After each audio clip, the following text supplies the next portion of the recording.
down with your host T Will, yeah, keeping it real. From the A to the screen, you can feel the thrill. Rolling with the classics, we're setting the pace, highlighting the magic of our soulful space. Got the vibe, got the crew, making it tight. When the screen lights up, everything feels right. Grab your popcorn, let's make it loud.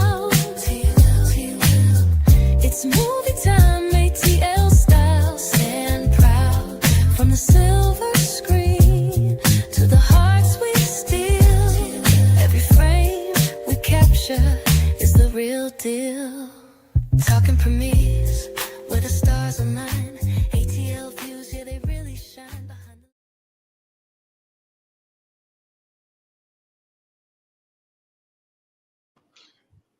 Hello, hello, hello, everybody. Hello, ATL sports fans. Hello, Philly sports fans. Hello, movie fans everywhere. It is myself and my guy Jordan. And tonight we are talking about Batman versus Superman: Dawn of Justice. How are you, my brother? I hope all is going well. How you doing, man? I'm doing great. How you doing? And I can't complain. It wouldn't matter if I did, man. It would not matter if I did. I noticed that you are wearing the Jets jersey, and I've done this with you long enough to know that it's obviously tethered to the story. So I will wait on that. But hey, man, Dawn of Justice. You and I were talking about this one this week. Got a chance to rewatch it, man. Did you see anything any different this time? Did you change your opinions on some things, or just give me your initial thoughts? Well, I will say this. My my expectations for the movie have changed, not drastically, but they have changed mainly because I have watched the original cut of this version a lot of times, but I've seen the Ultimate Edition. I've seen lots of chunks of the Ultimate Edition very many times, but I don't think I've ever watched the Ultimate Edition all the way through. So my my outlook on this movie has changed, but my thoughts on the movie are still pretty much the same. Okay. Fair enough, my friend. Fair enough. Well, the release date for this movie was March the 25th, 2016. About a month and a half of one of the greatest heartbreaks I've ever had in my life. Wait, no, no, no, no, no, no. That's 2016. That heartbreak would be a year later. My fault. Talking about Super Bowl 51 for those of you who don't know, Falcons fans. Sorry about that. But yeah, man. March 25th, 2016, movie was released. It was directed by Mr. Zack Snyder. Um, and hey, I did like the visual style of it. I gotta admit, I was a fan of it. Zack Snyder does visual style very well. Zack Snyder does destruction incredibly well. Like I don't know what Tonka toys he was playing with growing up, but my man had to get it in because let me tell you something. He does destruction very well. It was produced by Warner Brothers, as you know. I think they own the rights to the DC or DCEU, or they did at one time. And yeah, I think this is one of the first times in a long time we see Batman, Superman, and Wonder Woman in a movie together. So yeah, yeah, let's get into it.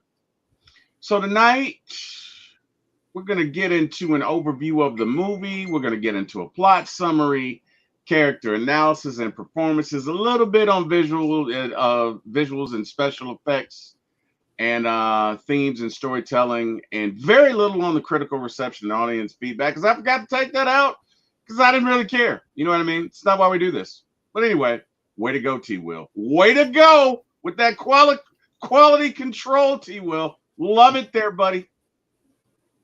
All right, man. So, main characters, let's talk about this.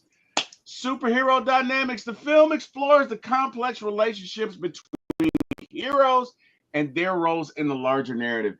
I don't know that it really delved into the relationship between Superman and between Clark and Bruce in this iteration. It will in the next one.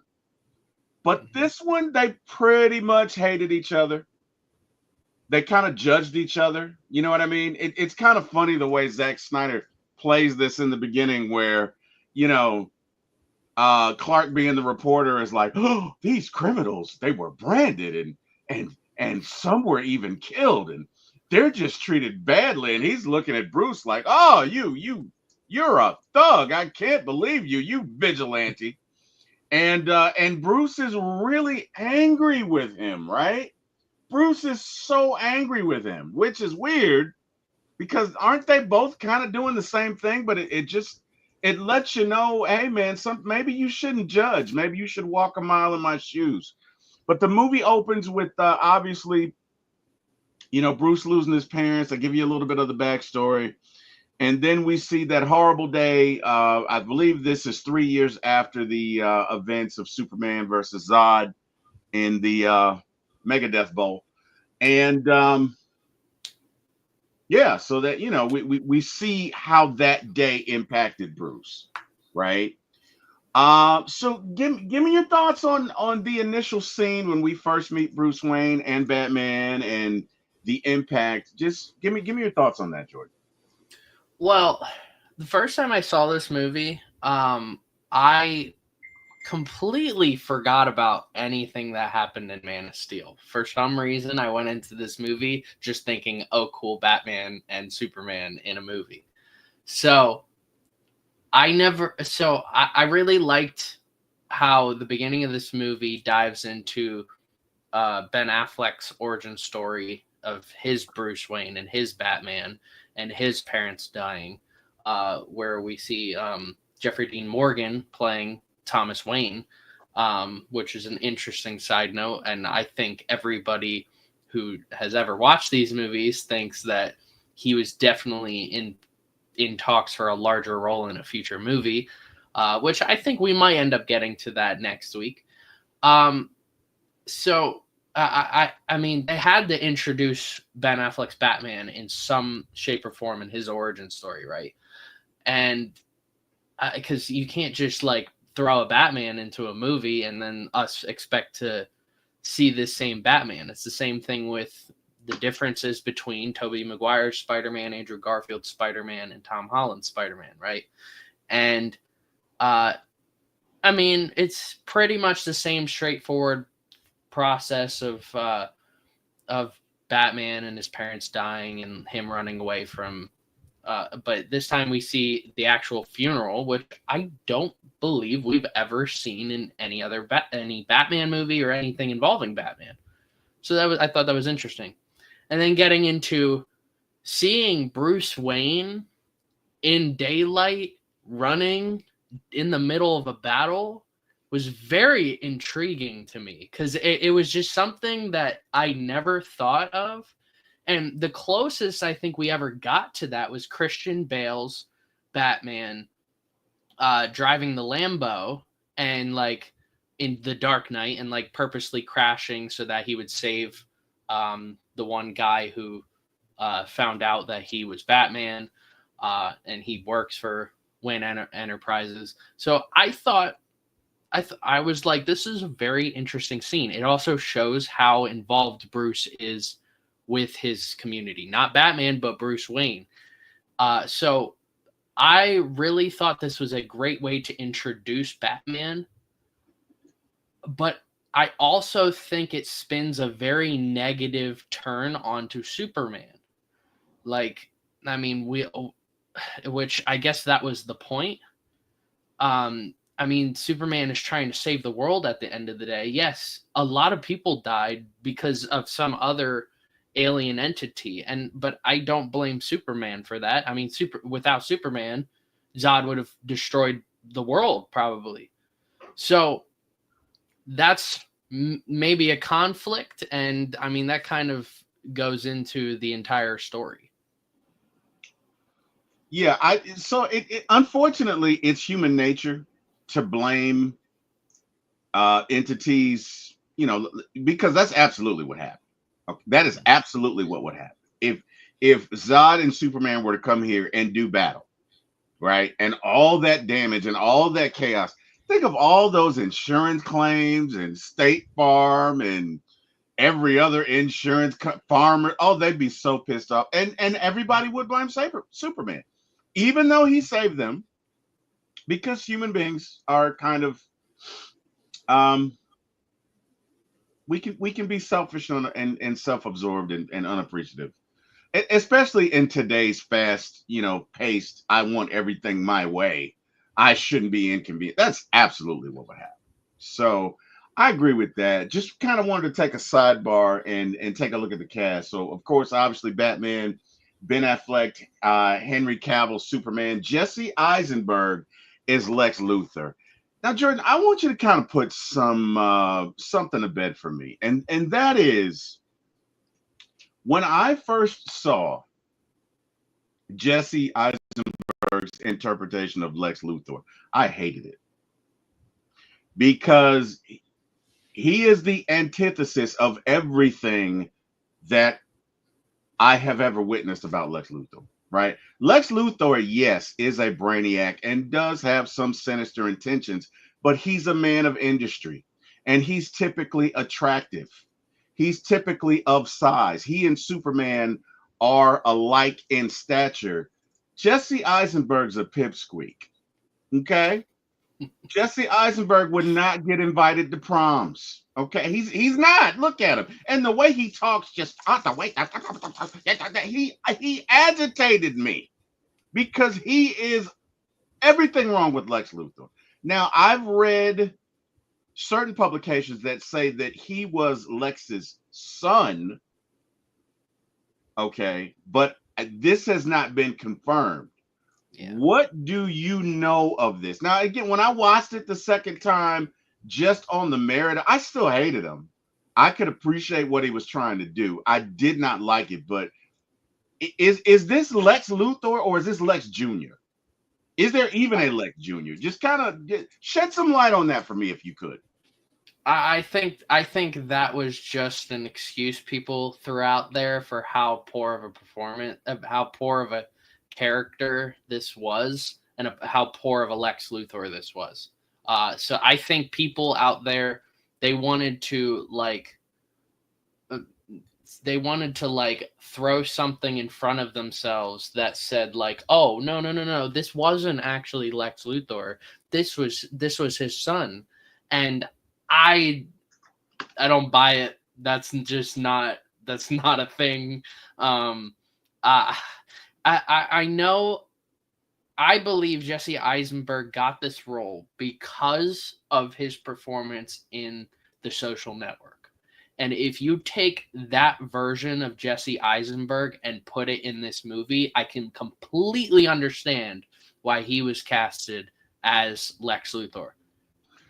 But he went with a different route. Right. I'm not mad at him because he is a great actor.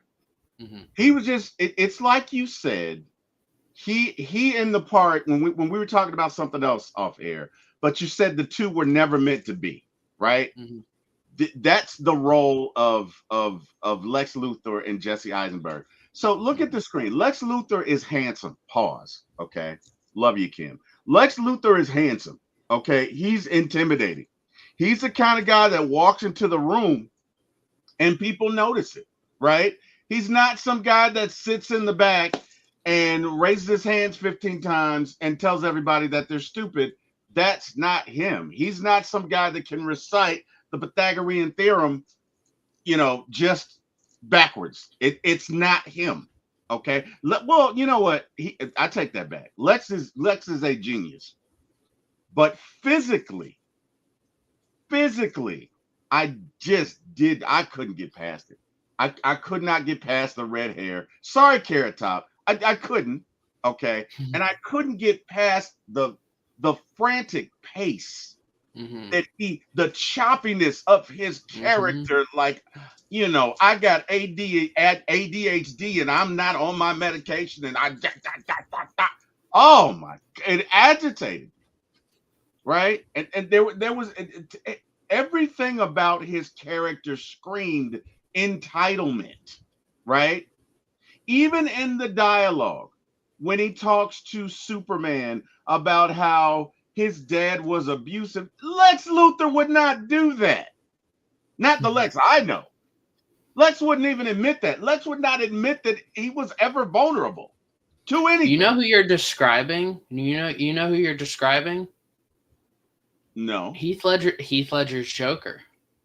And I wonder if for some reason Yeah. he was inspired by that and wanted to do that with Lex, but that's not what you do with Lex Luthor. No. No. I and again, I'm not trying to get on a tangent. We got so much to cover, but that was the one thing about this movie that I did not like, that to your point just continued. And again, and I'm gonna be honest with you, Jordan. As soon as I left the movie, 2016, I went home. I'm on the internet like, that can't be Lex Luthor. and the first thing you see is, well, it's Lex's son, and da da da da da da. And it kind of satiated my need for vengeance. You get what I'm saying? Yeah. Because and that's what all of those were doing. Right. Yeah. Right. Go ahead.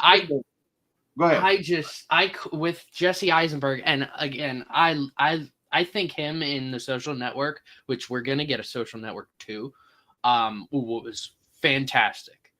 And I completely get why he was casted in this role, because from an intelligence perspective. But with what he gave to this character, completely throughout, all the intelligence, all of anything that makes Lex Luthor, and for that, I thought it was just an awful decision by Jesse Eisenberg to be in this type of character, and the producers for accepting this version of Lex Luthor.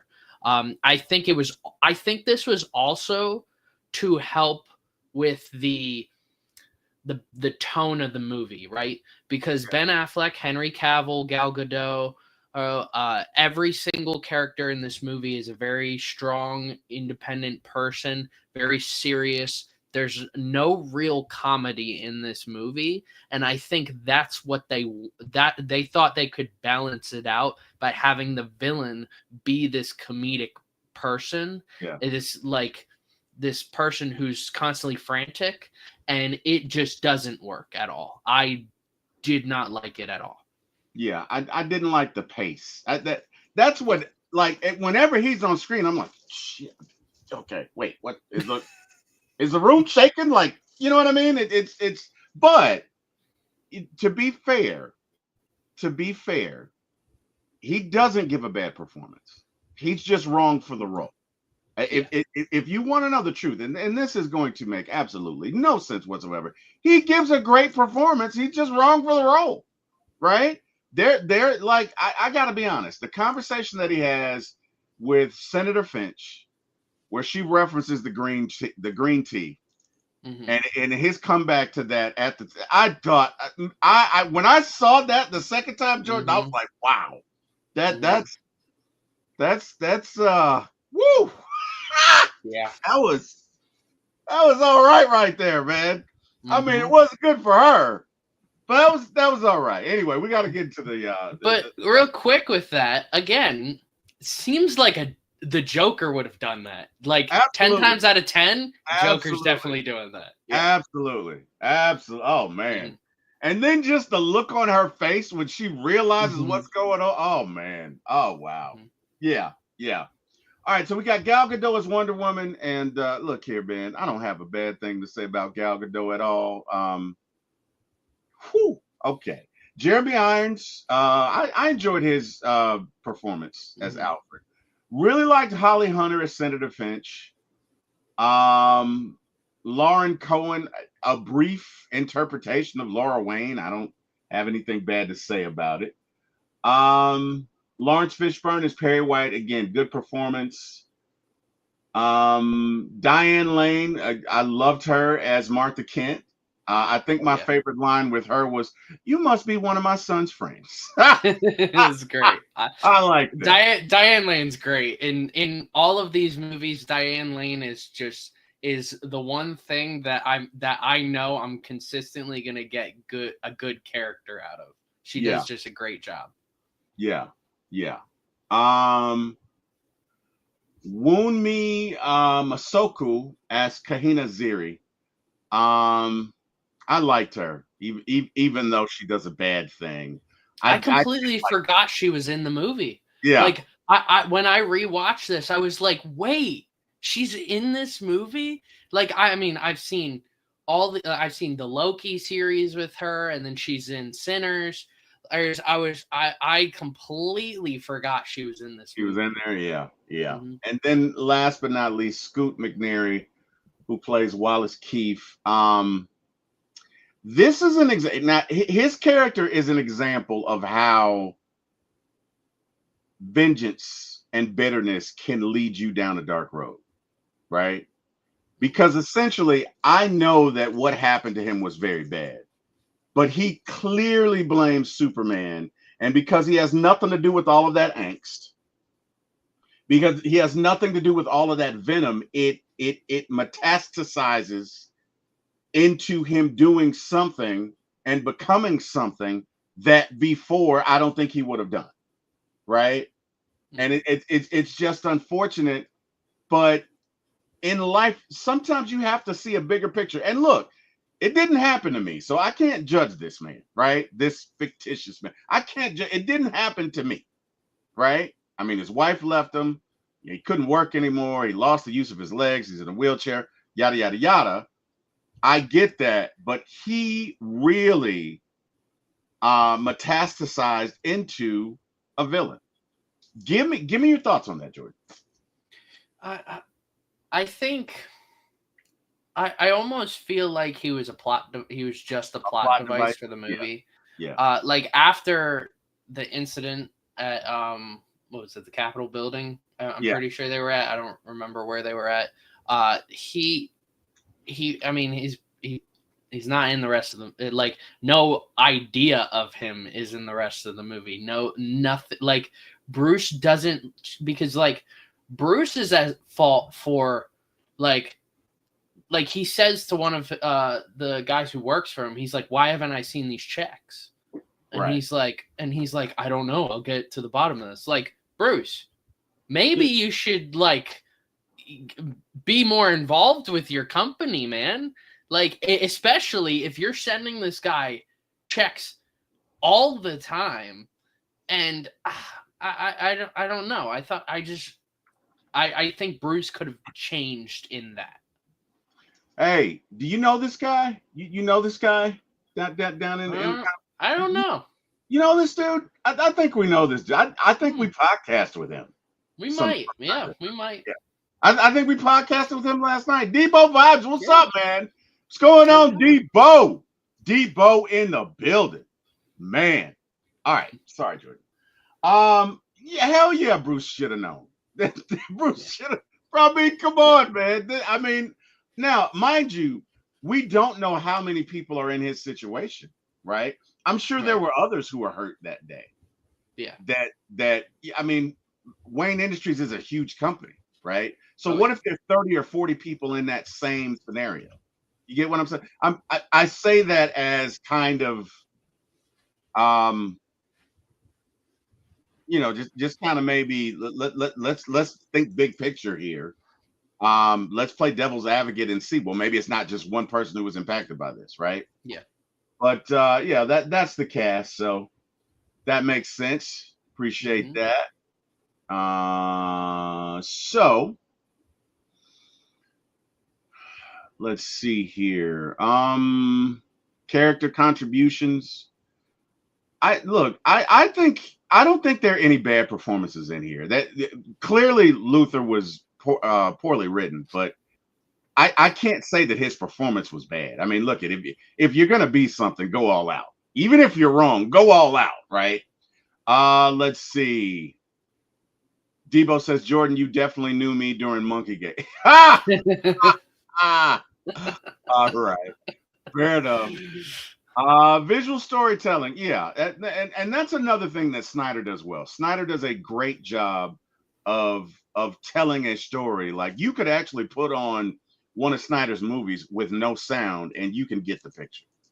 Does a very good job of conveying the sentiment and the overarching theme as to what's going on. So I got to give him that. All right. So next, we got to get into the plot summary and the overview. So again, in the beginning, we look, we've seen what took place. Uh, Basically, Bruce is kind of going over his thoughts as far as that day, what happened, the Wayne Tower, and basically he has a deep fear and a deep distrust for Superman, which is weird because you're basically the same thing, right? You're basically a vigilante out here trying to make the world better. But it just, to me, it goes back to that thing of judgment because they both judge each other, right? Because Batman is like, oh, I don't like the fact that, he brought, these interstellar demons to, our home. And that's where he's from, dude. So what did you think was going to happen, right? It's like if Batman and the Joker got into this epic fight, or if Batman and Ra's al Ghul got into, oh, wait, it did happen. It's just kind of, hypocritical, just a little bit, just a smidge. So yeah. And of course, Luthor doesn't help. What I really liked about the way they did this, and you are right, a lot of this is reminiscent of the Joker, but Luthor is very cunning at how he plays this. So all of the while in the background of the massacre in Africa, and a few other things, Luthor is trying to stir up public disapproval for Superman, right? Like I say, he framed him for the massacre in Africa, and as we know, he plants a bomb in a wheelchair of a Metropolis attack victim during the Senate hearing to make this appear as, okay, Superman is not really one of us. Superman has ulterior motives. Superman is just a bad guy. Give me your thoughts on this, on just how, number one, Snyder plays this, and just the whole approach that Luthor takes. Because this is like Luthor. Lex Luthor will never directly come at you. The plan is already in motion. Mm-hmm. Give me your thoughts on that. Well, I think Lex Luthor does a great job of like planning everything. I like how the initial fight in Africa is still a huge part of the movie for the rest of the movie. It's not just like a one shot, one take, one first battle, and then we're done with it. But I will say the one thing that kind of irritates me with this movie is Batman. Look, I love Batman. When I was younger, I liked Superman more than Batman when I was really young. But as I got older, I start to like Batman more than Superman, because I see the flaws in him. Yeah. And that's what makes him such a great hero. And the fact that he's just a normal person. He may have been trained by assassins in some iterations, but other iterations he's just a normal guy. But with this iteration of Batman, I have a hard time supporting anything that he does. He's just immediately, he doesn't want to know who Superman is. He doesn't want to know his thought process. He immediately wants to go in, all right, I want to kill this guy. Because he says to Alfred, even if there's a 1% chance that he turns against us, we need to be able to be ready for that. And it's like, I get, like, Batman does have backup plans for all the Justice League members. Correct. In case they go evil. I get that completely. But he's taking it out right now, the 1%. Like, he could have easily just taken a piece of kryptonite and then kept it in the Batcave just in case Superman ever went evil. But instead, he's immediately jumping the gun into, this guy's evil, we need to take him out. And I'm just like, what? Like, really? You really want to take him out? And like, you don't even know him. Like, that's just because I mean, yeah, he was involved in a fight that costed a lot of people's lives. And if it weren't for him, it would have costed 7 billion people's lives. So I have a hard time with this Batman. I have a hard time with this interpretation of Batman. When I rank all my Batmans all the time, I leave out Ben Affleck on purpose because he's the only one that didn't have a solo film. And all the other Batmans that I look at are solo films, right? I mean, I can't look at Justice League, either iteration of Justice League, the terrible one or the one we're going to review next week, or Batman versus Superman and think, yeah, I think highly. Like, immediately after this movie, people thought that this was the best interpretation of Batman. And I'm like, do we even know what Batman is after this movie? Like, this movie, in my opinion, I'm gonna say this right now. Batman versus Superman, what they did to Batman has scarred the reputation of Batman in the media. Damn! Wow! That is something no other Batman movie has ever done. Yeah, he killed people. He did. It's all right. Look, there are other Batmans who have killed people. Michael Keaton's Batman's killed people, and people forget about that. But he came in there. This movie, like when you're going into the dream sequence and he's just flat out grabbing guns and shooting people, and I'm just like, that's when I get thrown out of the movie, right? Because I want to see Batman and Superman in this movie, and I am not watching Batman. I am watching someone's twisted version of Batman. It would be the equivalent to it would be the equivalent to, I don't know if you've watched The Boys, but like Homelander being Superman. The bastardization of Superman. Yes. It would basically be if Superman had the mentality of Homelander. They doomsday Superman. If they doomsdayed Superman, basically, is what. Yes. Yeah. And I can't get behind it. And you know what? Ben Affleck does a great job. There's also instances, we'll get to the end of the movie in a scene that I actually talked to someone about yesterday, about him working the workout scene towards the end of the movie. When we get to that, I have a lot to say about that. The cringe, that the cringe-worthy one? Is that the one that? No. Oh, no. That's later after that. But yeah, I like Ben Affleck. I think he's a great actor. And it's funny when you go watch Good Will Hunting and then go watch this movie, because it's like two different people. That shows his range. He has great range. He does. Go ahead. I'm sorry. Go ahead. I'm just gonna finish this off by saying I don't think it was his fault. I think it was the choices of the producing team and the directors that are the reason we got this Batman. Okay, so, hey man, you're my guy, but I just want to offer something, right? Just something here. As someone who's old as dirt, old as an old fart. Batman at this point has been doing this for 20 plus years, right? Mm-hmm. We also see in the movie an ode to Robin being killed and Batman the Killing Joke. So this Batman has experienced loss. And to me, if I'm being honest, he seems a little burnt out, right? He's like, so think about it. He lost Robin. He basically lost the eyes behind his back.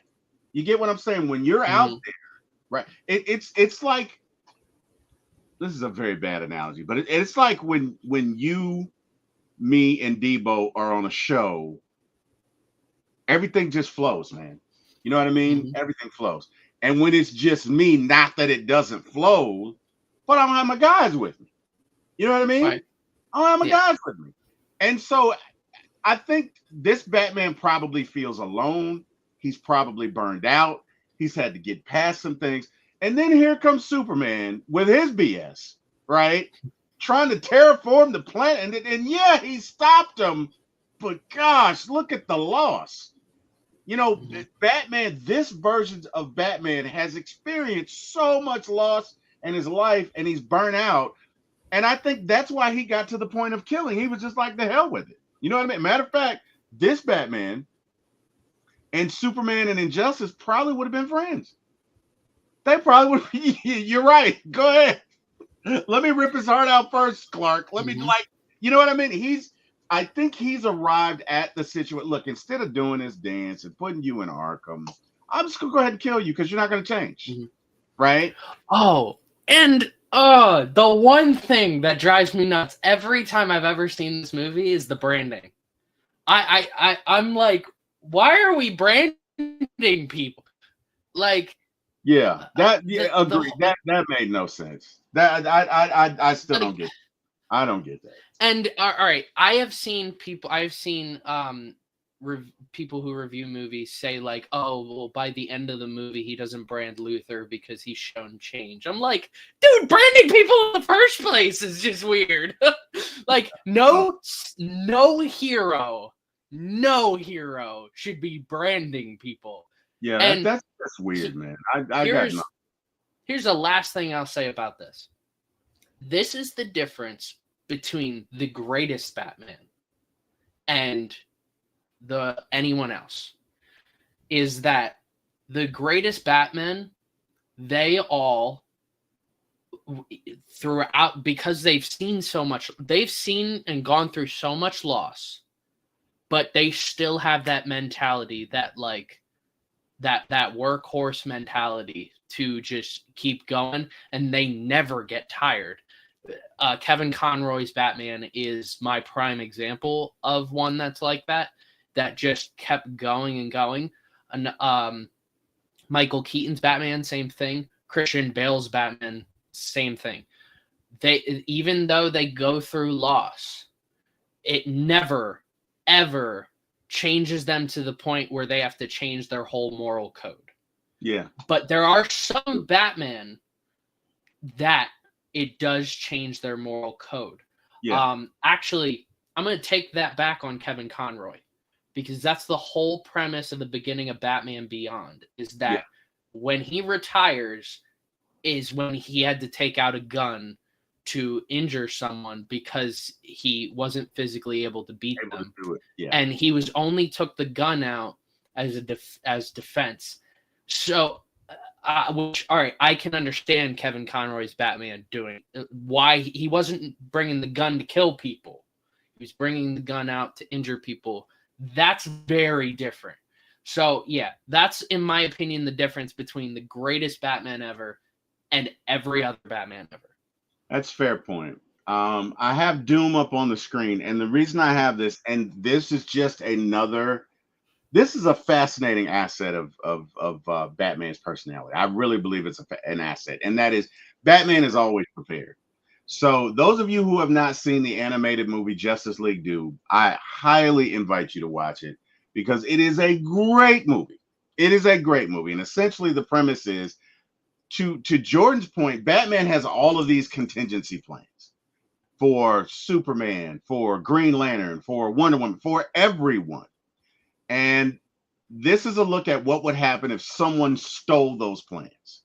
So I forget who the villain was because I haven't watched it in a while, but basically this villain and his cabal of peers break into the Batcave and they steal Bruce's plans on how to defeat the Justice League.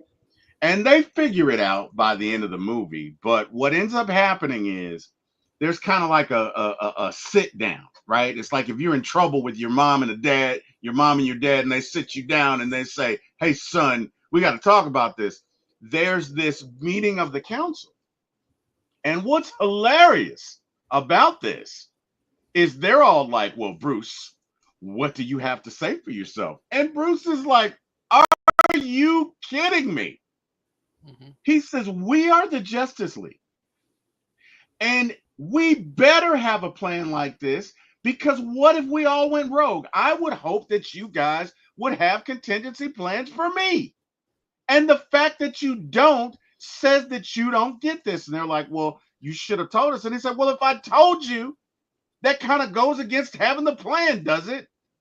And they're like, well, we're going to vote to see whether or not if we keep you. He says, keep your vote. The fact that you don't get this, I don't need to be a part of this organization anyway. And he walks out, and Superman walks him out or whatever. And Superman hands him some kryptonite and basically says, you were right. But I just thought that this movie was just such a, only Batman would have something like this. You get what? And it's not that he's trying to be sinister, but Batman takes himself being a hero and a protector very seriously, even against foreign threats, even against friendly ones. What if they go bad, right? What if they become, bad Superman? This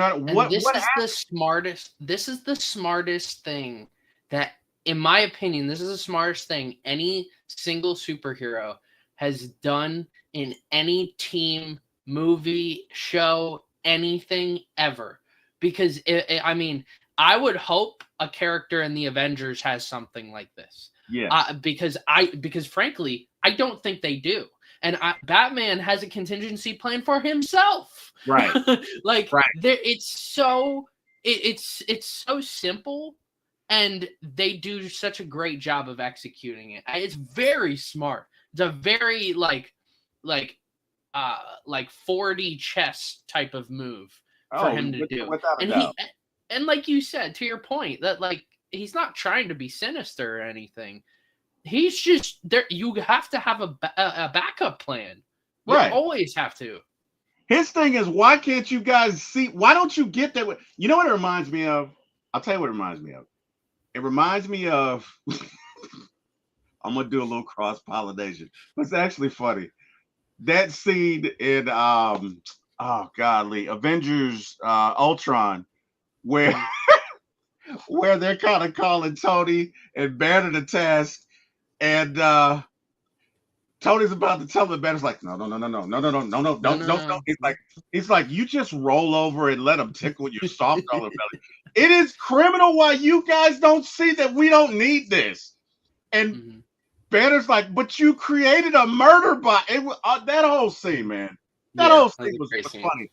But the point he's trying to make is that, look, if these aliens roll up and try and get into the club, we need to have an answer for them. And that's what this is. Matter of fact, I think he references Endgame in that monologue. But the bottom line is, if you look at Bruce Wayne and Tony Stark, there are similarities. There are distinct differences, but there are similarities in that they do not like to be unprepared, right? So I just thought that was interesting, and when you reference it, it made me think about that. But let's get back on track here. Move that. Get that back here. Okay, go. You about to say something? I'm sorry. No. Okay. So he basically frames Superman for the massacre in Africa, plants a bomb in a wheelchair, blah, blah, blah, blah, blah. The whole thing in Africa was set up because Lois goes there to meet some sort of contact about some sort of terrorism. It's basically a ruse to get Lois there because they figured out wherever Lois is, Superman is not far behind, right? Which is another thing I like that they really did in this movie, and that is Superman is so connected to his loved ones, anybody that's close to him, that he can tune in on their heartbeat. And if something is wrong, that's why he's always there, right? And they play a lot on that in this movie, which I thought was pretty good. So I did enjoy very much that aspect of it. I got to be honest, I really did. Let's get into Lex Luthor, right? Let's get into Lex Luthor because, as we said, Lex is kind of a dichotomy in that he's terrible. Jesse Eisenberg is terrible for this role, but I definitely think that he gave it its all. And there are some merits there's some things about this movie I really like. I really like the conversation between Lex and Superman at the top of the building once he dropped Lois. Because I think Lex kind of lets you in. He puts his cards down and he tells you why his hate is so palpable for Superman. Right? He says, I learned at a very, very young age If God is all powerful, he cannot be all good. And if he is all good, he cannot be all powerful Mhm. because of the abuse that his father laid upon him and blah, blah, blah, blah, blah. And what you really see is anger. I'm not going to say envy, although maybe there's a little envy there. But you really see a lot of anger at God himself for everything that Lex went through. And that came across in that scene. That was my interpretation. Give me your thoughts on that. I mean, it was a great dialogue. There's certain parts of this movie where I'm like, this is that's a fantastic way to phrase certain things. Like the painting that he has in the picture that you're showing, where he talks about like the heaven and hell, Yep. where he points that out as a fantastic scene right there.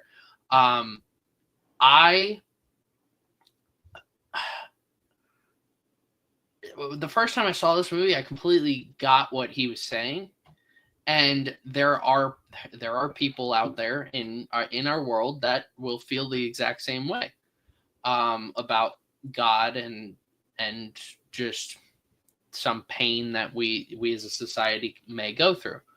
So I thought it was Zack Snyder's way of paralleling of New word. of taking Superman and having being the parallel to like Christ or a Christ-like figure continues in this movie. Not to the same amount as Man of Steel, because I think Man of Steel really heavy hit with it. But you do see that when it comes to the hate that Lex has for Superman. Yes. And if you tie it into the Justice League, very much so a messianic figure. I'll put it that way. Very much so. So yeah, I thought that was interesting at the fact that, because before he kind of alludes to it, but we don't know why there's this angst, this palpable seething hatred that he has. We don't understand why, and he really gets into it. And by the way, Lex is just not a nice dude, man. How do you kidnap somebody's mom? Like I'm sensitive when it comes to moms. Not that Lois doesn't deserve life. I get it. She knew what she signed up for. I'm just kidding, Drew. I'm just kidding. But I'm saying, like, somebody's mom, dude. Like, I wanted Superman to drop his ass so bad off that building. When he was like, but I've got your mom, I was like, oh, oh man.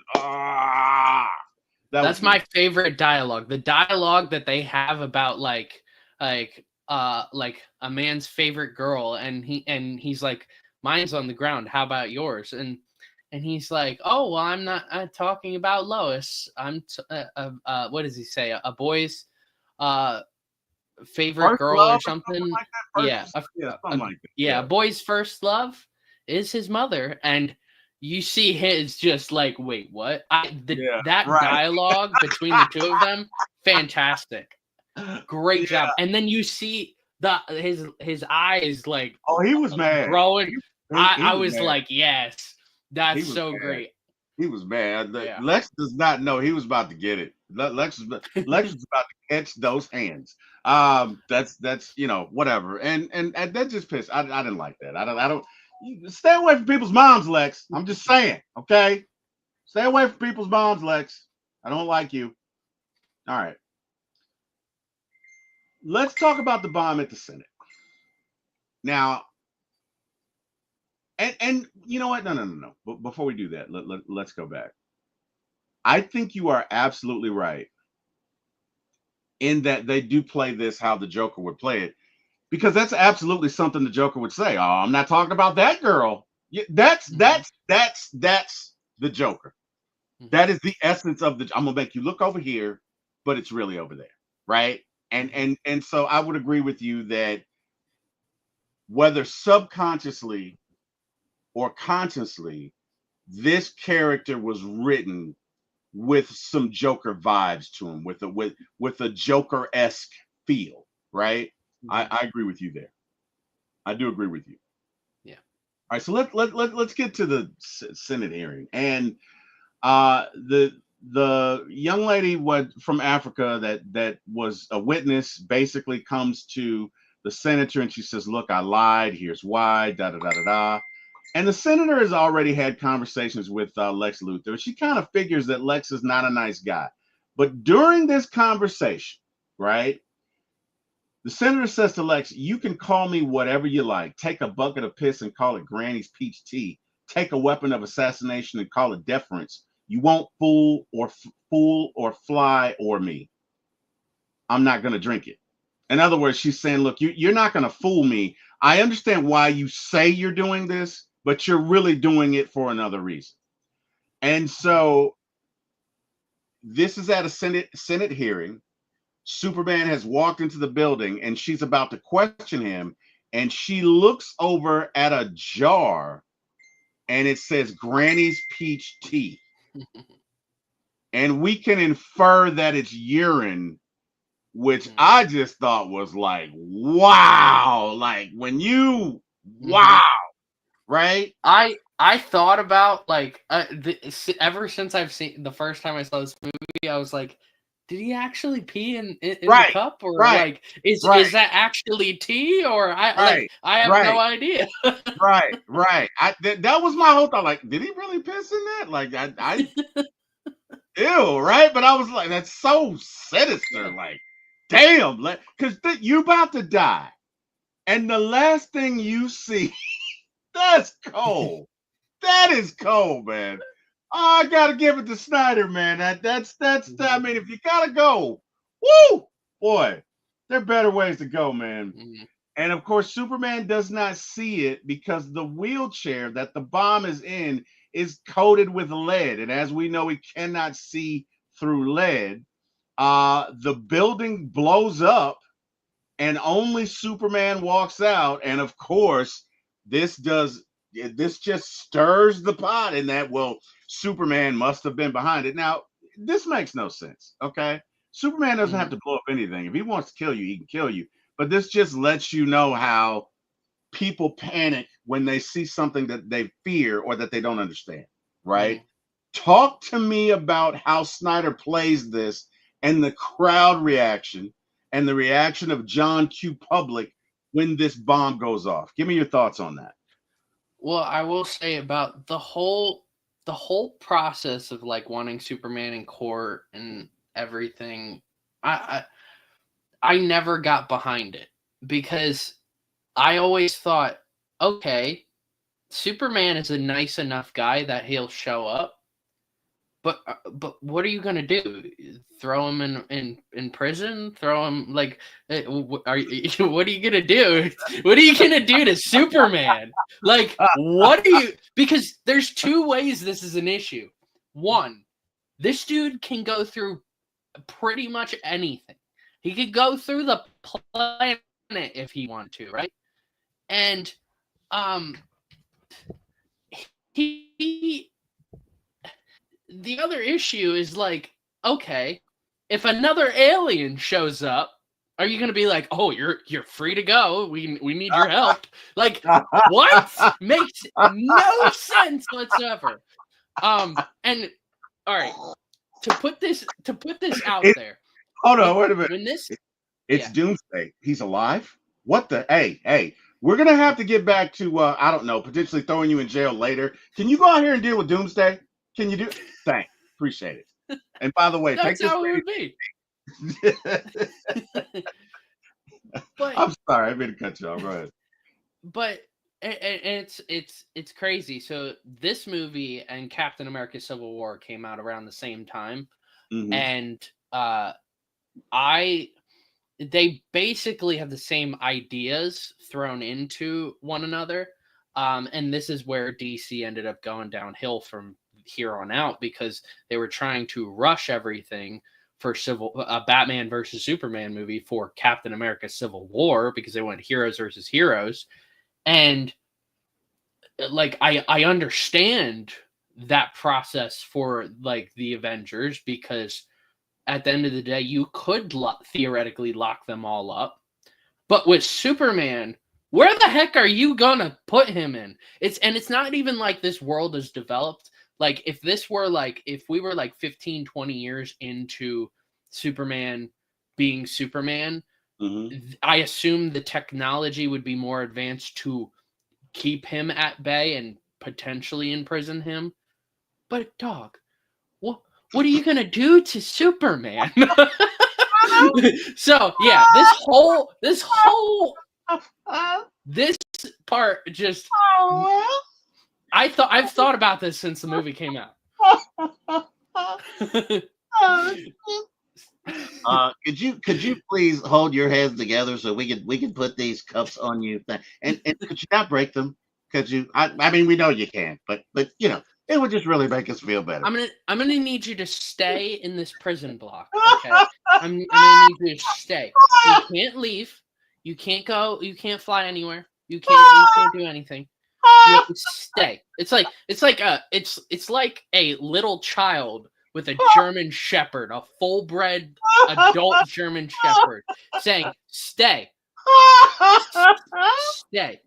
Like it doesn't make any sense.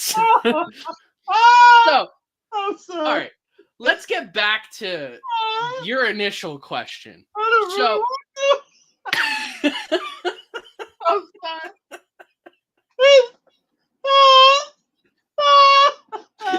I'm sorry. Oh shit! I'm sorry. Okay. Whew. Oh, that was funny. Oh, can you imagine that? I mean, it would be like a Family Guy cutaway. Like it'd be like, "Stay, stay." Okay. This big ass Rottweiler. Now don't move. Okay. I'm sorry. That was totally unprofessional. I got a case of that. Jordan, that was funny, man. That was funny. Thank you for pointing that out. I did not All see that. Now where the hell are we? Okay. So All right. yeah, you had asked the question about the whole Senate hearing and like the chair and like how Zack Snyder interprets this. I thought it was a great idea that the last thing we see before we point to the chair is Superman look over. Yeah. Almost as if he thinks there's something wrong, but he doesn't know because he's trying to use his X-ray vision and he can't. Yeah. So, which now that I'm thinking about it, outside of when Superman first gets his like X-ray vision in Man of Steel, do we ever see that again for the rest of these three movies? His X-ray vision? Like No. we never really see him use it. There had to be somebody studying him. There had to be some sort of, you know, not only people studying him, but sentient AI studying him as well. Mhm. Because Lex Luthor was way too informed on what he could, way too informed. So Oh yeah.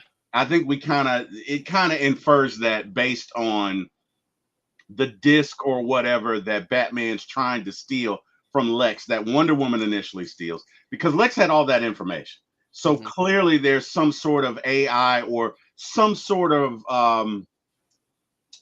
clandestine operation to study not only Superman, but all enhanced individuals. Or something I've always thought about is maybe Lois has published newspapers on what Superman can do, and not knowing like, oh, his enemies could learn this. Oh, okay. Like, That's it just to inform the public of like, oh, he has X-ray vision. He has all sort of like, and this is one thing I love about the original Superman is the initial time that Superman and Lois meet is that it's her interviewing him and being like, well, where are you from? Can you do this? Can you do that? It's a great way of showcasing a superhero's powers. And it's possible that also happened in this timeline. It could have. It could have. Or maybe both, right? Maybe both. Yeah. Maybe both.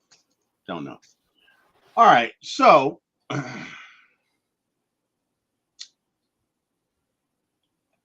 at this point, once this goes down, Batman's just had enough. And he makes the decision, you know what? I got to take this Superman dude out. I got to take him out. It's time for him to go.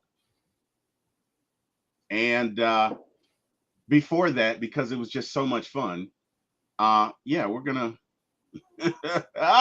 we're gonna get back to Luthor and Soups because it was just so cold the way he did it. So Luthor walks up on Lois on top of the building, or she's kidnapped and they bring her on top of the building, whatever. And he's talking to her, and she's kind of looking at him how basically any 16-year-old debutante would look at the class nerd like, oh God, please get out of here. And he walks up on her and pushes her off of the building. And he says something like, well, I got a feeling Superman will be showing up pretty soon. And he pushes her off the building. And what I think is so cool, and I gotta be honest, when I watch these movies, there is a part of me that kind of wishes I was Superman just so I could impress my wife, right? That'd be the coolest shit ever, right?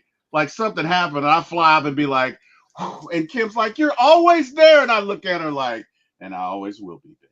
You know what I mean? And she's, that would just be so cool.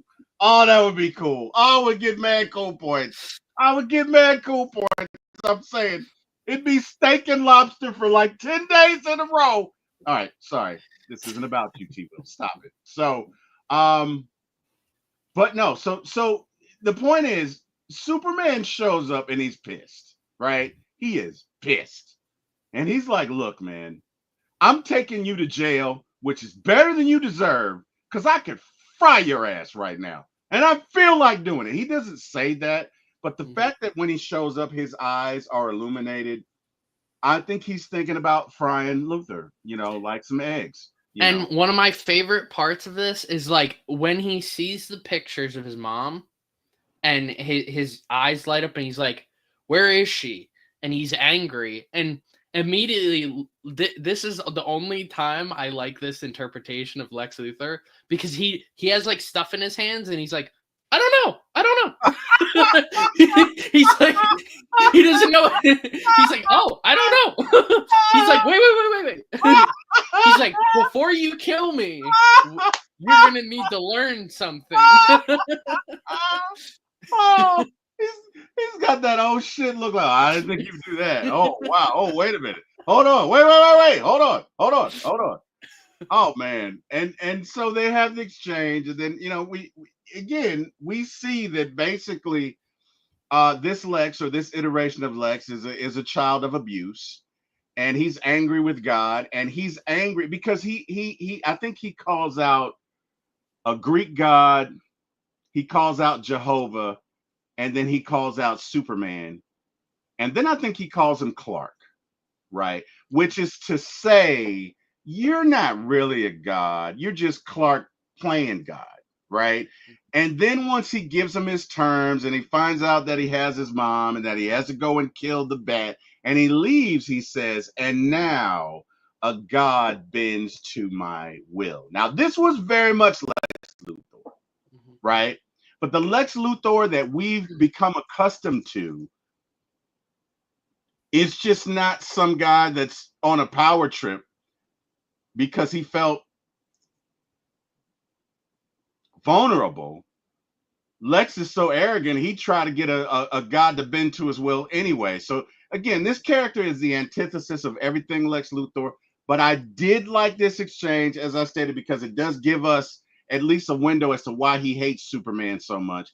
But it also shows us that even though he's a whiny little whatever, there are traits of Lex Luthor in there. And maybe what they're trying to do with this is, from the arc of his character, he's going from pissant to Titan, right? because a lot of this movie is him talking about his father's expectations and how lofty they were, right? So I feel like a lot of this movie is like, or where they were trying to go was this iteration of Lex Luthor walking into his own shoes, into his own role, becoming his own man. Jordan, talk to me about this. Agree or disagree? Give me your thoughts. I mean, this Lex Luthor is just so frustrating, and this exchange is the highlight of the movie for Lex Luthor, and it kind of leads into a second part of this when Superman comes back from his fight from Batman. But he just I hate that he's like, so Lex Luthor in the comics doesn't have an excuse for why he does things. He is rich. He wants to be the most powerful person, and he will never be the most powerful person because Superman is always there. And this interpretation is not that. He just wants to he's just no. It's like he never sought therapy. May I recommend BetterHelp? There are 1.2 billion YouTube videos that advertise BetterHelp. This is not an advertise for BetterHelp, but it can be. And it's almost like he never talked. It's almost like nobody ever talked to him and said like, "Hey, man, like maybe you should talk to someone about like your problems with your father." And he's like, "Nope, Superman, God, everything." And they're all to blame, damn it. They're all to blame. It's like, okay, bro, like, all right, I would never want to be friends with this dude. I don't care how much money he's got. And I don't like the reason why he does. I don't really know why this Lex Luthor really is doing all of this. I don't think because all those other Lex Luthors, especially, I'm pretty sure the one coming out, nobody's seen this movie except for critics. All Lex Luthors want to defeat Superman so that they can be the most powerful person in the world. That's why in the comics Lex ends up being president, because he just wants to be more powerful and have control over everybody else. And this Lex just wants to almost win the small battles here and there. Yeah, and Lex has no accountability. He doesn't. And it's weird because like we don't even talk about whether other versions of Lex have accountability or have no accountability, but this one, it's like we have to talk about like him not having any accountability for his own actions. So it's almost like this isn't Lex Luthor. Like if you gave this name and said it was Bob Smith, I'd be like, okay, Bob Smith. And I'd probably look at the character completely different. I'd probably end up liking him more. So if Scooby-Doo and the kids show up in the mystery machine and they're like, "You're not Lex Luthor," and he rips off his mask and he's like, "And I would have gotten away with it if it weren't for you meddlesome kids," you'd have been all right with it. It'd have been okay. You'd have been like, they're gonna pull off the mask and be like the Joker, and he.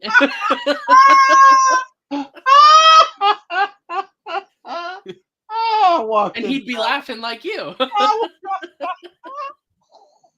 I walked into that one. Oh God! All right. Oh wow! I walked into that one. Nerd King says in simplest terms, Lex has no accountability. Not this one. No, definitely not this one. This is not Gene Hackman's Lex Luthor. So, hey man, round 2, Batman and Superman. Now there was a round 1, although it really wasn't a round 1, which is why I really didn't make it into my presentation. Basically, Batman's going after these guys in the Batmobile, and Superman shows up. And by the way, I told you, Jordan. I told you Yes, I am a collector of Batmobiles. Yes, I told you. Now it's not the Tumbler. Okay. No, it's not. I'm It's I'm far not from the I'm Tumbler. not cheating on you, baby. My truck I call the Tumbler. So, not the Tumbler, but it was pretty cool. Okay. Mhm. But anyway, Superman shows up and he kind of like Ward Cleaver's Batman. You know what I mean? It's so funny the way they play this. So he shows up, Batman's chasing these dudes, and Superman just stands in the way of the Batmobile, causes Batman to have an accident, and he says, "Now, I don't like the way you go about your business. Okay. I want you to take that bat sign down. Okay. Or the next time it goes off, ignore it. We are not going to have a second conversation." Takes off like that was some Ward Cleaver stuff. Like, and you're not going to get any milk with your cookies. Okay. Go to bed. Go to bed, Bruce. Like, damn. And then Bruce says, "Do you bleed? You will." Which I don't know why. Totally All off right. subject. I thought that was so cool. I don't know I why. want to talk about that scene. So I love everything about the whole scene leading up, and then the actual face to face interaction, like Superman pulling it off and them being face to face. But the dialogue for me doesn't make a whole ton of sense. It's like they wanted to be very cool, and I just didn't get that off of either one of them. Where like Henry Cavill, see this entire movie to that point, like Batman showed anger for Superman, but Superman showed no reason to have anger towards Batman. I mean, Clark was interested in like this Batman vigilante, which he never really got any answers for Batman. And that's when he went to Bruce and he was talking to Bruce about it, and again, didn't really go anywhere. So I didn't understand why Superman was so like strong footed about like saying the bat's dead, bury it. Like Batman's doing his own thing. Like, yes, this ends up leading to him getting the kryptonite, but even if it had nothing to do with the kryptonite, let's say it was a fight with the Joker and he's in this spot. Why is he like? Why would you like tell him like, hey, Bat's dead, bury it? Like, He's branding people, Jordan. yeah, And like Superman why doesn't would like that? Which again, why is Batman branding people? Like, why is People. there's no excuse. The closest that gets to with any superhero is when Ghost Rider does his penance stare. That's the closest that any hero gets to that type of behavior. But you are not a hero in my book if you're branding people. That makes Who knew Batman was a masochist? Who knows? I'm not saying like rapists or like or anyone of that nature doesn't deserve that. But in a superhero movie where I'm trying to watch Batman and Superman and the two of my favorite characters, and one of them's like branding people, I'm just like, what are we doing? Oh man. And yeah, and then so Superman flies away, and Batman says, "Tell me, do you bleed? Do you bleed? And You will." then Superman's like, "What the heck are you talking about?" He looks at him like, "What?" And then is like, "I don't care," and flies away. And Batman's like, "You will." It's like a little child that like is like it's like, "Mom, I want cookies," and the mom's like, "No, we can't have any cookies tonight," and he's like, "I hate you." like that's what I felt like. Like he almost seemed so small in that moment. He's like, "Do you bleed? You will." And that goes into Joss Whedon's Justice League. We won't get to that, but when Superman goes to Batman after he gets resurrected, and he's like, and he tells Batman, "And do you bleed?" I was like, we're bringing this up. Like, I don't care. Like, yes, they both bleed. Guess what? We all bleed. We all have blood. Like, yeah. Okay. I get the branding is a warning to other criminals, but like, again, I don't want to see a superhero brand people that, because at the end of the day, a superhero's job is to save people, and by giving them that warning, it's not even a warning. As soon as they brand them, Batman's basically sending them to death in prison because like the guy got shanked. That's something. Yeah, the Punisher would do that. The Punisher doing that, right? Oh yeah. Yeah, that's the one character that is a character I completely understand, and the Punisher does those things because of, and he only does them to certain types of people who have wronged his family or just have wronged other people close to him. Yeah, and Batman's just like, you're a bad guy, and then brands them with a bat. And which is a death sentence. They say it in the movie that it's basically a death sentence when you get branded, and like the guards in the jail are like, I can't help you, bro.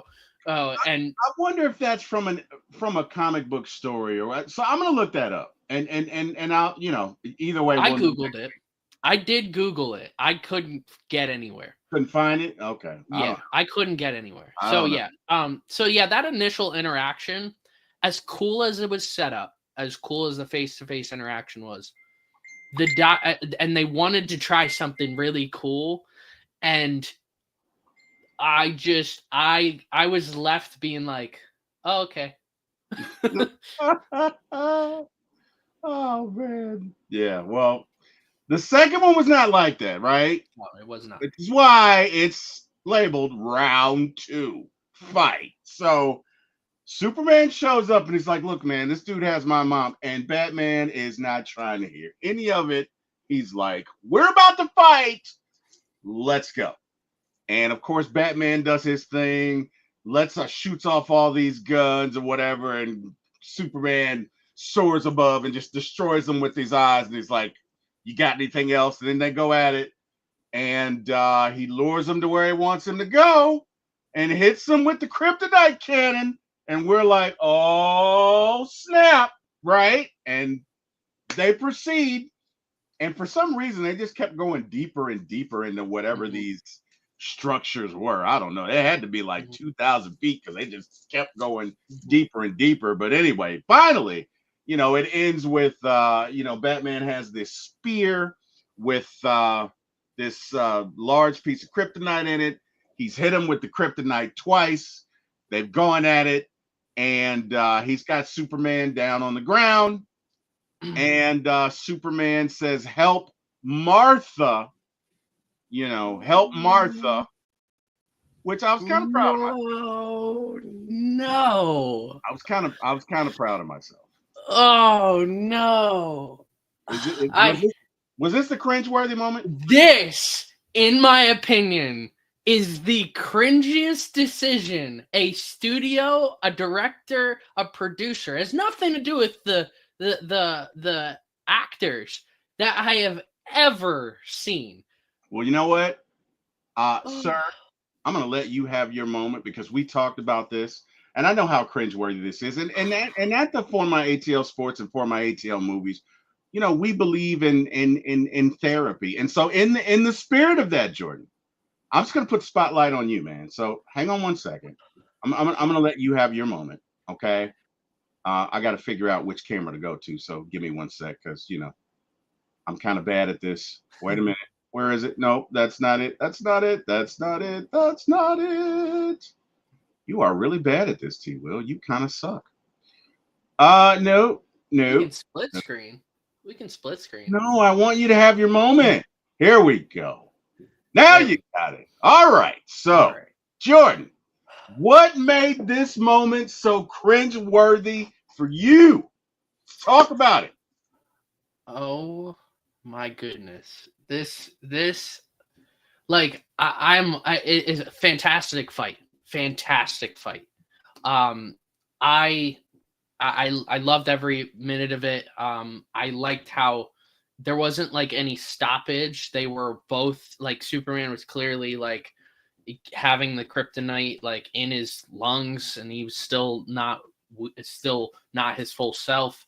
I loved it when Batman starts punching him, and then Superman starts like feeling more of himself, and suddenly Superman's like straight faced and he's just taking the punches.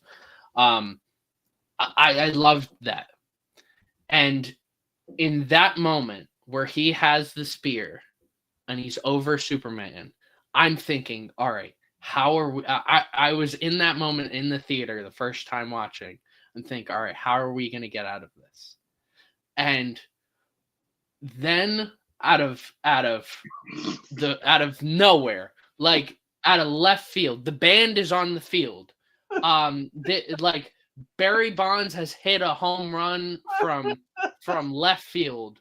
I can't believe they had the peak of this fight be okay. Our moms are both named Martha. What? That's where the peak of this fight. There was no peak. There was no peak. It just curved down. There was no peak at all. It plateaued from there. I don't know whose decision that was, and to this day, I try to wonder whose decision was that. He's not there anymore. I can't believe they made this decision. It is so stupid. I was in the theaters and I was like, really? I verbally said out loud, I saw this movie with my own mom.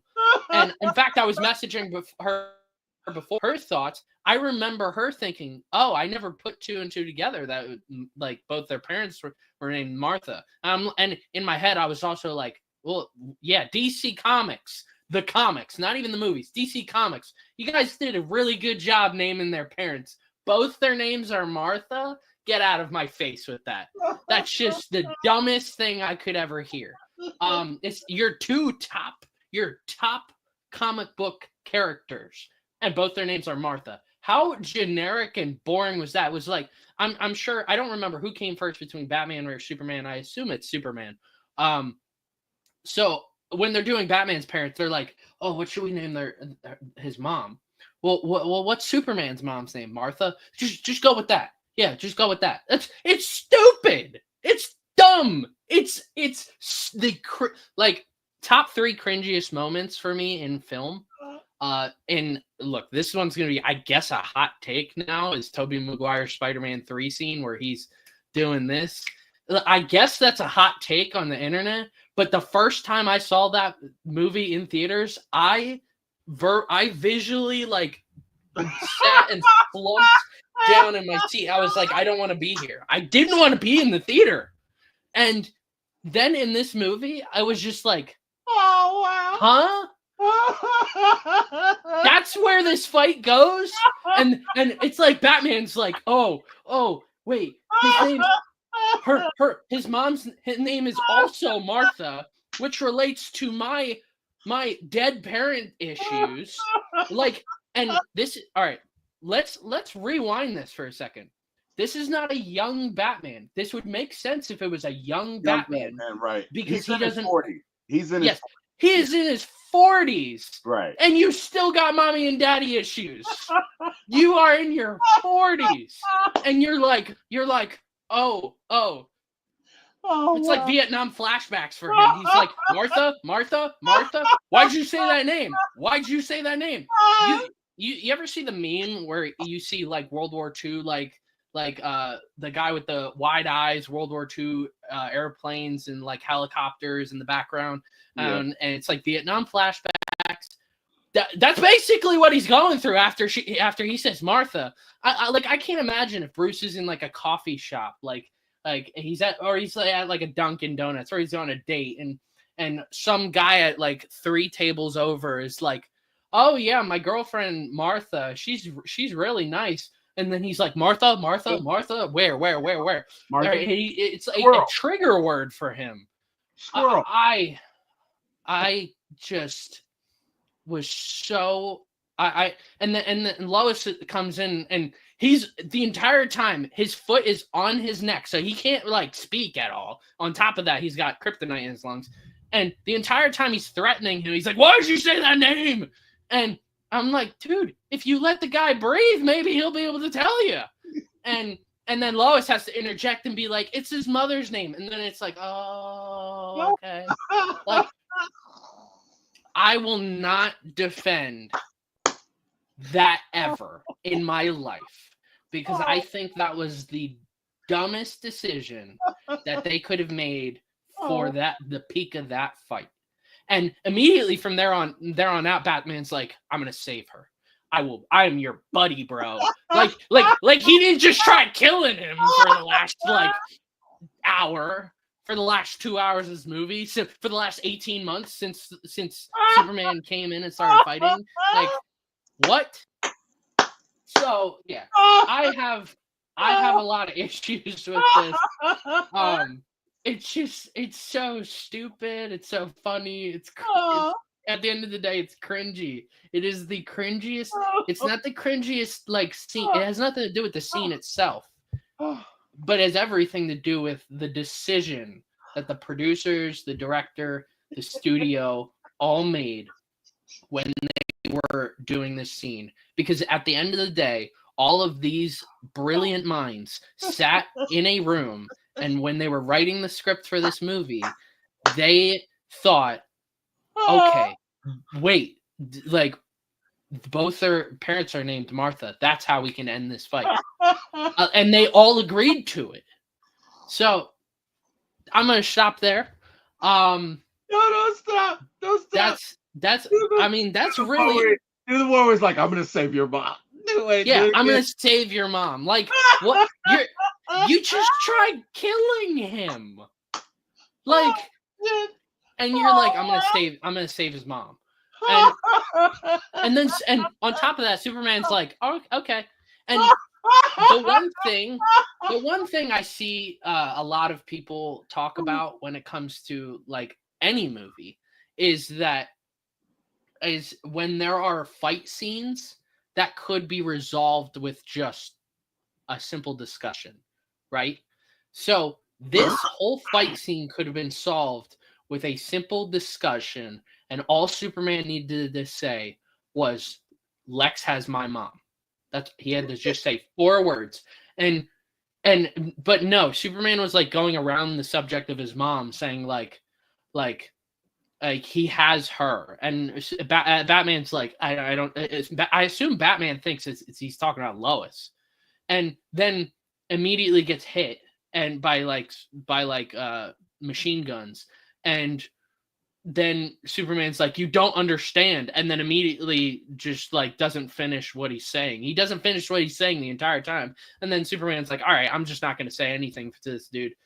Like, this could have been solved with a simple discussion by saying, Bruce, he has my mom. That's all you had to say. That's all you had to say. So, this is in a realistic adaptation. But if I was making the movie, there ain't no way that's what I'm doing. But I'm saying in a real world scenario, if these two are fighting, all Superman needs to do is just all he has to do is like fly a distance and say like a way that Batman doesn't attack him, and say like, he has my mom. That's all you have to say, and it's all dude. He's got my mom. So yeah, that just always annoyed me. The whole movie. This is the part that annoyed me the most. Well, I, for one, was very entertained by you being annoyed. I'm sorry that happened, but I'm not sorry today, because that's just, I'm going to go back and watch this show over and over again, because that was hilarious. That was funny. What? Your mom's Martha? Okay, my mom recently died, so I'm kind of sensitive, but I don't know that I'd be like, if they were like, I'm trying to help Georgia. What? Georgia? What? But like, let's be friends. Yeah. Hey, I'm gonna put you in my fave 5. Like I don't think it goes that far. You know what I mean? I don't know, right? I don't know. Mhm. I don't know. All right. So let's go on. We are so off the rails. All right. So Mhm. Batman goes to save Superman's mom, right? Shows up, takes on Lex's goons, CIA operatives, mercenaries, whatever you want to call them, takes everybody out, does his Batman thing, right? And again, my favorite line is when he shows up and kills the guy holding Clark's mom, and she's like, "You must be one of my son's friends." I thought that was funny because that's something my Mhm. mom would say. If Yeah, Batman's like, don't worry, I'm a friend of your son's, and he's like, I kind of figured the cape, Yeah. which great line of dialogue between, and I'm pretty sure Diane Lane and Ben Affleck have been in other movies together. One thing I will say about this fight, there are a chunk of the internet that think this is the greatest scene by a Batman in film ever, and I just cannot get behind that because of the amount of killing he does in this scene. And look, that's why I love Christian Bale's Batman, and that's why I think he is the best, because he will always he'll tie people up. Like just tie them up. You don't need to kill them, but no, he's just like, you know what? I'm gonna kill some of these people. I will say it's really cool when he goes into the room and the guy with the flame throwers pointed to Martha, and he's like, "Hey, don't take one step." He's like, "I'll do it," like trying to kill her. He's like, "I'll kill her," and Bruce is like, "I believe you." Like, and then immediately jumps to save Martha, and after he's engulfed in flames. I think that's a really cool scene there. Yeah. But overall, the fight scene, in my opinion, it's a great action scene. It might be in terms of Batman action scenes, I could argue this is the best in terms of action. But the best fight scene for me, I don't think so. I just can't get behind this. Again, I can't. Again, that's just the issues I have with this Batman iteration in general. No, that's fair. I think, look, this is burnout Batman. Okay, I've been doing this shit for 20 years. I lost Robin. I lost my friends. I got some aches and pains. What's the point of it all? Here comes this dude. Now we got another conflict. I think he's just like, look, man, I've been doing this for 20 years. I've been putting you jerks away. No more. You get death, and you get death, and you get, and you know, again, it goes against every metric, every principle. It goes against Bruce Wayne's core values. It does. And I'm not excusing it. I'm just saying that, you know, this is, I've been doing this for 25 years, Batman. This isn't new Batman. This isn't Batman in his prime. This is Batman, to be honest with you, Jordan, that probably needs to pass on the mantle to somebody else. You get what I'm saying? And the Nerd King makes a great point, saying the scene is really fluid. It is extremely fluid compared to other Batman movie scenes. It is. And that is why I say in terms of action, it is the best action scene in a Batman movie probably ever. As for whether it's the best fight scene for Batman, I can't get behind it. No, I'm with you. I'm with you. I mean, at the end of the day, Batman is Batman because he does not cross that line. Yeah. No matter how far you push him, he does not cross that line. Even in the Injustice saga, he is not willing to cross that line. Which, you know, again, if you have not checked out Injustice, please check it out. Great story. But you know, we'll get into that. All right, so Superman goes to get Lex Luthor, Jesse Eisenberg, and old Jesse's got a trick up his sleeve there, Jordan. This is, well, you know, just in case Batman didn't work out, I got another trick for you. Sometimes if you want to kill God, you got to bring out the devil. And you know what happens? You know what happens? Enter Doomsday. So apparently, whilst all this has been going on, Lex has been inside. Now, how he got, I mean, they say he used the fingerprints, but one thing that didn't make sense to me is like, this is alien technology. They were an advanced race. It felt like it'd be a little more than a fingerprint that would allow you to totally recreate the DNA of, I don't know, a prisoner. Like they even warn him and he says, go ahead. Like, I think there'd be more required than that. But that's me. Jordan, give me your thoughts on that. I mean, I don't know. I never really thought about it because like I always assumed like different if aliens were real, who knows how far along they could be, so far along to the point where like they have flying cars, but they still use like fingerprints scanning.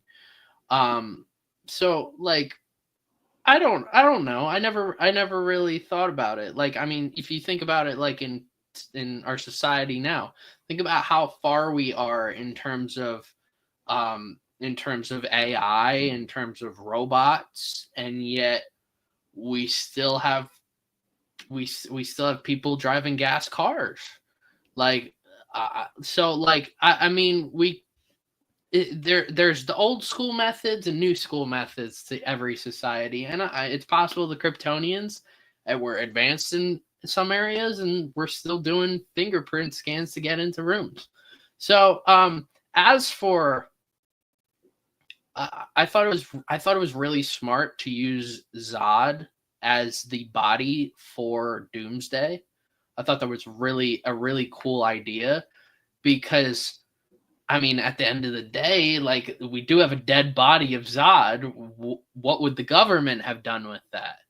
So, I thought it was really cool to see that play out. Doomsday, I was not prepared for Doomsday when I saw this in theaters. I don't remember seeing Doomsday in the trailers, the initial trailers, and I'm one that I only watched the first initial trailers. I'm sure Doomsday showed up in later trailers, but I didn't remember. In fact, when this movie came out, the entire 2 weeks before this movie came out, the previous 2 weeks before this movie came out, I was in Costa Rica, and they had billboards of the movie everywhere, every highway we went on in the whole country. And I got back, I had sun poisoning from my trip, so I didn't go to school for a week.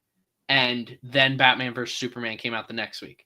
So when it came to marketing, the most marketing I ever got for this movie was the billboards in Costa Rica. So I didn't see much marketing when it came to this movie. I just knew Batman is going to be fighting Superman, and I was going to see that. So when I saw Doomsday, because, I mean, after the fight, I'm like, all right, what's going to happen? It's like Superman just going to toss Lex in jail. And seeing, like, the backup plan was Doomsday, I was like, oh, we might go there. And we did, in fact, go there by the end of the movie. Hey, man, epic fight. I think the one of the coolest things about this scene is when Wonder Woman, Batman, and Superman all show up, and Batman asks something about Superman asks Batman about Wonder Woman, and he's like, I thought she was with you. I thought that was cool. I gotta admit, just the first time there, them on the scene, getting ready to go to war, and they're just so casual about it, like, oh well, the world's in peril, and we could almost die, but yeah, I thought she was with you, whatever. It's like, I thought that was kind of cool. This is the best version, in my opinion, of Gal Gadot. I always don't know how to pronounce the last name because even a lot of movie reviewers don't know if it's Gadot or Godot. I'm pretty sure it's Gadot. This is my favorite version of her Wonder Woman. Now, I have a lot of issues with her. I find the whole Wonder Woman movie boring, because it's in the same style as Captain America: The First Avenger.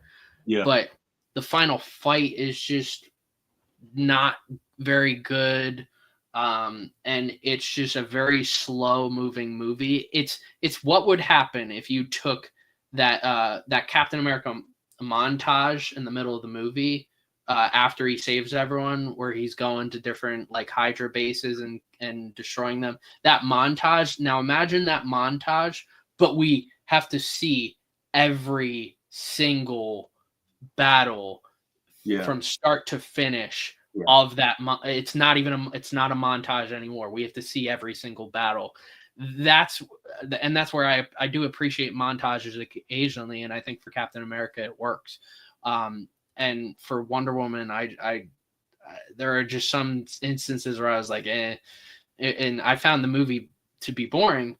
I liked her in Zack Snyder's Justice League. I think Zack Snyder knew how to do Wonder Woman. I believe that. Yeah.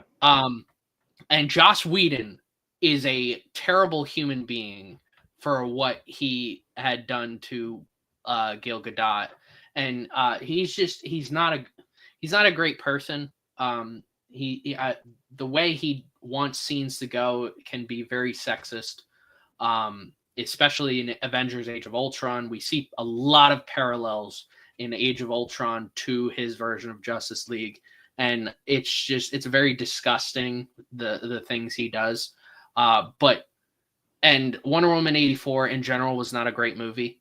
And it really showcased not that Gal Gadot's not that great of an actor. You need to give her great dialogue though. Which Zack Snyder was able to do that in this movie. He was able to do that in Zack Snyder's Justice League. Yeah. And then The Flash, I mean, at that point it was a bit that Wonder Woman's just showing up in everything. So, but this version of her Wonder Woman is the best in my opinion. I love the mystery behind her and the intrigue, and I was looking forward to that Wonder Woman movie. And they really did. I agree with you. I agree with you there. They really did a good job of playing it close to the vest with this Wonder Woman. And there was this air of mystery and intrigue. It really was. I agree with you. So much so that I was looking forward to the Wonder Woman movie as well. And the first one, it probably was a bit much with the montage, but the second one was just an epic fail. 1984 was a great year for me. But that movie it was terrible. But okay, we might have to review it. I'm not going to say it was terrible. It missed. Okay, we're not talking about Eternals, but Wonder Woman 84 just, for me, it was a miss. Might like Eternals more than Wonder Woman 84. Going way too far right now. I don't know what you had for dinner, young man, but you are going way too far because there's hell and then there's the Eternals, and that's it, buddy. I'm sorry. I'm not even gonna. No, I cannot agree with that. No, sir. No, sir. I don't know. No, I don't know about that one, but I don't know about that one. I don't know. Somebody's gonna have there's gonna be a bar discussion over that one. Yeah, I don't know. The Nerd King says, believe it or not, Ben Affleck's Batman is probably the first Batman who can move his neck without moving his whole body. You know what's interesting, Nerd King? They joked about that in what was it? In The Dark Knight? Yeah, The Dark Knight. That's why he changed the suit. Yeah, sure did. So yeah, absolutely. And that is funny when you go back to watch the original Batman 89 and you see Michael Keaton have to turn. It is funny. But you know what? That's why you got to watch that movie on VHS or DVD, because the graininess covers up that idea popping in your head. I like that. I'm going to have to go back and watch it now. All right. So look, Batman, Superman, Wonder Woman take on Doomsday. It is an epic battle. They get after it. They do everything they can. At the end of the day, it comes down to Superman carrying this kryptonite-esque spear, driving it into Doomsday's chest. And whilst he does that, Doomsday impales Superman with this claw, and they both die, which kind of had a Shakespearean feel to it, like, I'm taking you with me. Let's talk about this scene and let's talk about where you are with it, Jordan. Give me your thoughts on this final battle, this final scene, everything that took place. Just give me your thoughts. Well, I will say Batman did do quite a bit more than I thought he was going to do, because I'm thinking, like, what the heck are you going to even do to Doomsday, bro? Right. He definitely did do some stuff. He helped, like, he shot the kryptonite like grenade, and like he did quite a bit. Wonder Woman had fantastic action in this movie. I mean, I'd have to when we rewatch Zack Snyder's Justice League, I'll have to see. But that, like, this might be the best action from Wonder Woman in a movie.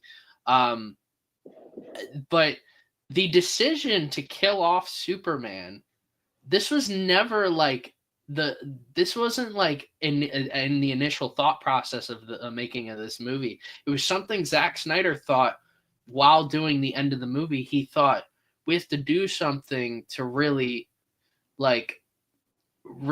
throw the movie into like, oh, I can't believe this happened. And killing off Superman was Zack Snyder's idea. And you know what? There's two things. I agree and disagree with the decision. If there was another Man of Steel movie between the first one and Batman vs Superman, I'd be like, all right, we're good to kill off Superman.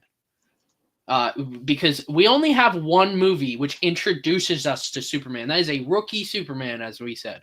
Yep. And so this is basically sophomore year Superman. He's been through it. He's already gone through it. He's going and helping. Sophomore, junior year Superman. He's going. He's helping out everywhere. He knows what he's doing. But to kill him off right now, like, I'm trying to think, what was Superman's peak like during this 2-movie run? Did we ever really see peak Superman? I don't really know. So I'm not. I when I first saw this is where I had the terrible theater between the Martha scene and this. When I first saw it, I'm like, these were two terrible decisions, and that's why it's one of my bottom 3 worst theater experiences for a movie ever. And I don't understand why you would kill him in the second movie, right? Like, we are not emotionally attached to Superman yet. So and you know what? I don't think it was Zack Snyder's fault. It was Zack Snyder's idea, but I don't think it was his fault, because the studio was rushing to make this movie. So this movie was not going to be Batman vs Superman. Zack Snyder was planning Man of Steel 2, and he had different ideas for different characters. Doomsday wasn't going to be in it. Wonder Woman wasn't going to be in it. Batman was going to be introduced at the end, in either the end of the movie or an end credit scene. But otherwise, it was going to be a Man of Steel 2. But then Warner Brothers heard about Disney and Marvel doing Captain America Civil War, and they were like, they kept pushing Zack Snyder to do more. And this is where the conflict between Zack Snyder and Warner Brothers really started when it came to the Justice League movie, because they forced his hand into doing this movie. And initially they didn't want it to be called initially it was called Batman versus Superman vs Superman. Then Zack Snyder gave the idea to do Batman v Superman, sort of like a court case. Whenever you're looking at a court case, you'll see the two sides. It's being like person A v person B. Yeah. So that was his idea, which I thought, like, okay, that makes sense if we're doing, like, especially we're doing a lot of court scenes in this movie. That makes total sense to do that. I'm not a huge, like, this movie's at the end of the day called Batman v Superman: Dawn of Justice. The reason they have that little subtitle, which I don't think anybody cares about that, they could have gotten rid of it, is because while doing this movie, Zack Snyder introduced the idea, and the writers introduced the idea that they changed the name to Justice League. It was like Justice League in a subtitle, like sort of like indicating that like, okay, this is like the beginning stages of the Justice League, right? So this was initially going to be a Justice League movie, and they ended up just going with the Batman v Superman aspect. Aquaman was actually going to have a bigger role in it. Jason Momoa's character did film many scenes for this movie, but he ultimately ended up getting just cut to that small scene when Wonder Woman's going through the Flash, Cyborg, and Aquaman, and how they go through and who they are.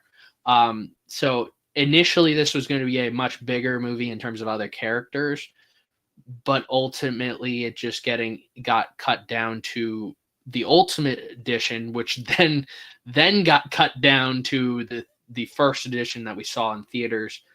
The Ultimate Edition is the vision that Zack Snyder had initially, but the one that got released was the one where the studio said, you need to cut this down.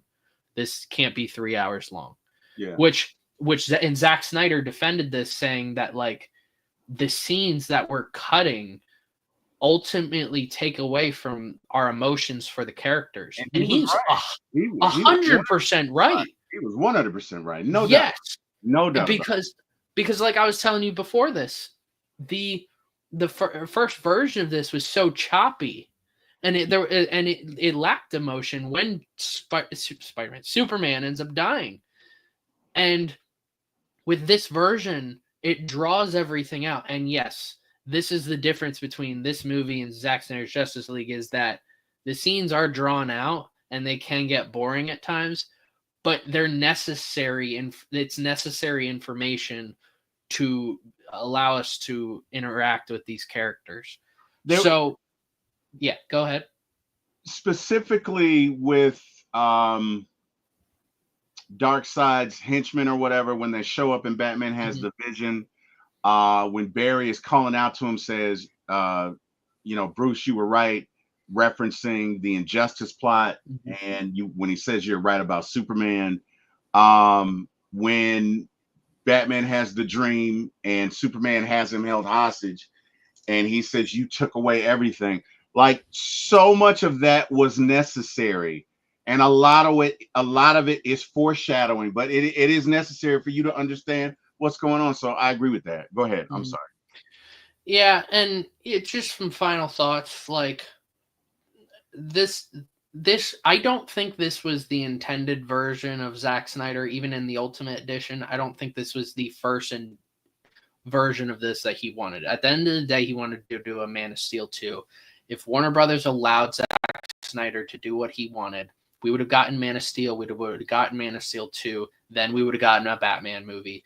Then we would have probably gotten a Batman v Superman movie, or we would have gotten a Justice League movie, which makes total sense if you are starting your own. Now, I want to preference this by saying, like, anyone who watches this in the future and thinks that, like, I'm a Zack Snyder head, I love what James Gunn is doing over at DC. I cannot wait to see Superman. I also loved what the vision that Zack Snyder had for the movies. He wanted a realistic adaptation of if an alien came to Earth. Well, this was Christopher Nolan's idea initially, but Zack Snyder really brought it to life, and I liked his vision.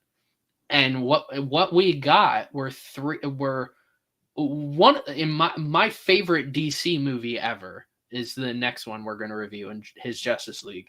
Man of Steel, which is my favorite Superman movie, and Batman vs Superman, and it has its issues, and ultimately that's because that was the one of the 3 movies where the studio really interjected their ideas. And if they didn't, I would have been very curious what Zack Snyder would have done with this movie, and ultimately leading to him killing off Superman in this movie just so that they could rush a Justice League movie. And that wasn't his fault or decision. It was his decision to kill off Superman, but it's like he had to because the studio wanted him to do a Justice League movie. So Yeah. I don't blame him at all for the decision. I mean, initially I do have issues in general with it, but looking back on it, I don't blame him at all. I blame Warner Brothers. Good deal. All right, man. So give me your final rating of this movie. What do you give it? I give it a 7.5 out of 10. Get out of my head, Jordan. Jesus. That's exactly what man. Oh my, That's you're crazy. killing me right now. Jeez, go ahead. I'm sorry. No, I give it a 7.5 out of 10. Oh, if you're wondering why I'm wearing a Jets jersey, that's because, well, one of the Jets colors is Gotham green. Oh, So, okay. I only made sense. I had to wear a Jets jersey for any movie involving Batman. No, I gave this a 7.5. My score for the original movie was a 4.5 out of 10, but I might have to go back and rewatch that version again. But this version, I think I don't think it's a mediocre movie for me. It does great things and then does very questionable things. And that's where I have a positive score for it. If you want to factor in, because I know some people when they do their ratings, if you want to factor in the studio and the overall impact of the movie, this would probably be just an average film at the end of the day. Even despite what the movie ended up making, it probably is an average film. But for me, it is a 7.5 out of 10. I think it's good. I will recommend it to people. It's just, it could have been so much better for Batman versus Superman. Yeah, agreed. All right, man. Well, hey, to everyone who joined, we appreciate it. Movie ended up doing $873.6 million. Hey, man, we get to do one of your favorite movies next week, which is the Justice League. Excited about it, man. I agree. We'll give this one a 7.5 million. To everybody who joined us in the chat, we cannot thank you enough. We appreciate you. Thank you. Look, we have a love for these movies, and we are so glad that we share that with you. And please, by all means, we're here every Saturday. So come back next Saturday, 8 o'clock. We will get into the Justice League. Can't thank you enough. Want to thank God and Mr. Jordan. Thank you as always. This is so much fun. Could not do this without you. Want to thank Mr. Eric Parker and my brother and Jack Spade for giving my start in this business. Last but not least, want to thank God for giving us the opportunity to do it very quickly. Jordan, if you can tell these folks where they can find you.